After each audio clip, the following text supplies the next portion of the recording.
हर पीढ़ी की अपनी एक कहानी होती है ना। लेकिन आज हम जिस कहानी को समझने वाले हैं वो एक ऐसी पीढ़ी की है जिसने आप कह सकते हैं एक ही जिंदगी में दो अलग अलग सदियां जी लीं। तो चलिए उस जमाने के सफर पर चलते हैं। और हाँ, ये कहानी सीधे तौर पर उन लोगों के लिए है जिनका जन्म 1960 और 1980 के बीच हुआ। अगर ये आपका दौर है तो तैयार हो जाइए, क्योंकि ये सिर्फ एक कहानी नहीं बल्कि आपकी ही जिंदगी की कुछ भूली बिसरी यादें हैं। इस पीढ़ी का सफर अनोखा क्यों है?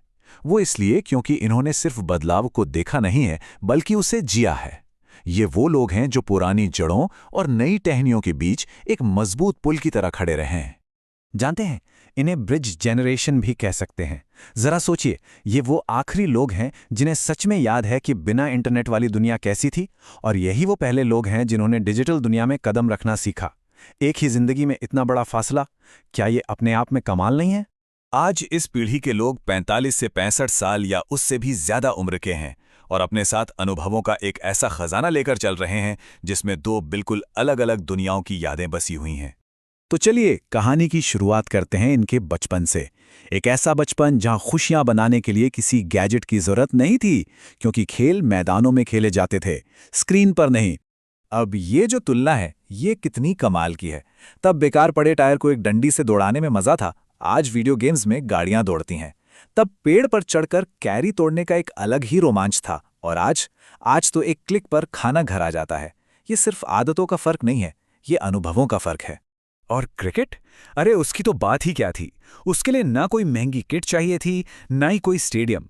बस नंगे पांव, लकड़ी का कोई भी फट्टा और कैसी भी गेंद, इतना ही काफी था वर्ल्ड कप जीत लेने के लिए। वो मजा शायद आज के बड़े बड़े ग्राउंड्स में भी ना मिले।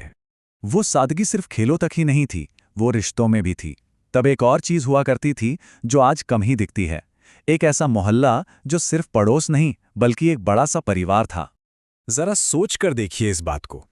किसी भी दोस्त के घर का दरवाजा कभी भी खटखटा देना, दोस्त की माँ का बिना ये पूछे कि तुम किसके बच्चे हो, सबको एक साथ खाना खिला देना। और हाँ, अगर किसी दोस्त के पिता ने डांट भी दिया तो कोई बुरा नहीं मानता था, क्योंकि सब पर एक दूसरे का हक था। ये जो साझा अपनापन था, आज कहाँ है? और ये तो उस दौर की मासूमियत की सबसे मजेदार मिसाल है।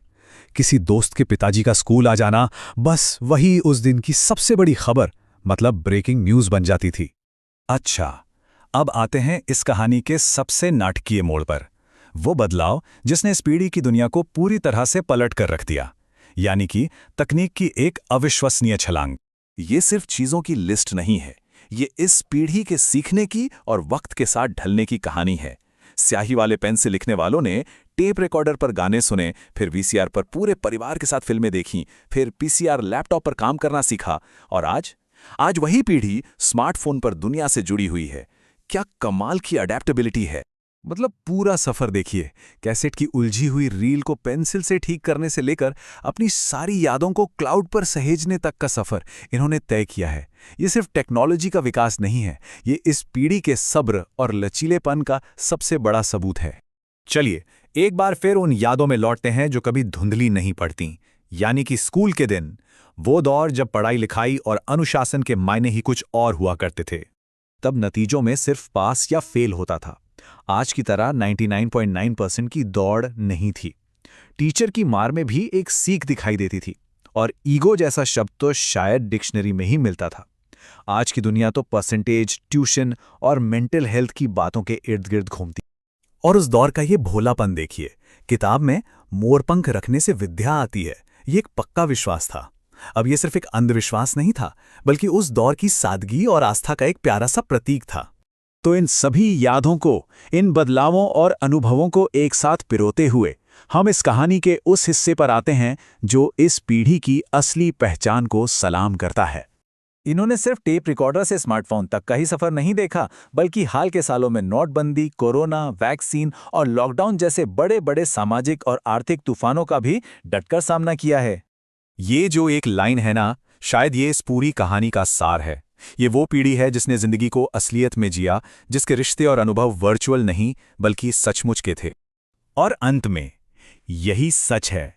ये पीढ़ी अच्छी थी या बुरी, इसका फैसला तो वक्त करेगा, लेकिन एक बात तो तय है, उनका भी एक जमाना था, एक ऐसा दौर जिसकी अपनी पहचान थी, अपनी चुनौतियां थीं और अपनी ही खुशियां थीं। एक ऐसा जमाना जिसकी यादें हमेशा जिंदा रहेंगी। इस जमाने से आज हम सब क्या सीख सकते हैं?